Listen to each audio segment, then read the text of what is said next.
اگر 4 رکعت والی نماز کے اندر آخری قاعدے یعنی چوتھی رکعت کے اندر جو قاعدہ کیا جاتا ہے اتحیات میں بیٹھا جاتا ہے، اس میں ایک بندہ بیٹھنا بھول گیا،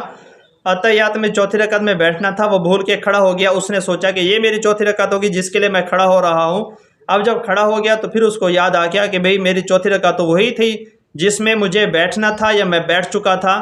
تو اب تو میں 5ویں رکعت کے لیے کھڑا ہو چکا ہوں۔ اب اس کے لیے کیا حکم ہے کہ یہ بیٹھے گا اتحیات کے لیے یا 5ویں رکعت اپنی مکمل کرے گا؟ تو دیکھیں حکم یہ ہے کہ اگر 5ویں رکعت کا سجدہ نہیں کہ اس نے ابھی تک 5ویں رکعت کے سجدہ کرنے سے پہلے اس کو کسی بھی رکن میں یاد آ گیا، چاہے وہ قیام کی حالت میں ہے، رکوع کی حالت میں، قومے کی حالت میں، سجدے سے پہلے جہاں بھی یاد آ گیا، یہ واپس آ کے اتحیات میں بیٹھے سجدہ صاف کرے تو اس کی نماز ہو جائے گی۔ لیکن اگر یہ چوتھی رکعت میں نہیں بیٹھا، 5ویں رکعت کا سجدہ کر لیا، چھٹی رکعت ساتھ ملا لے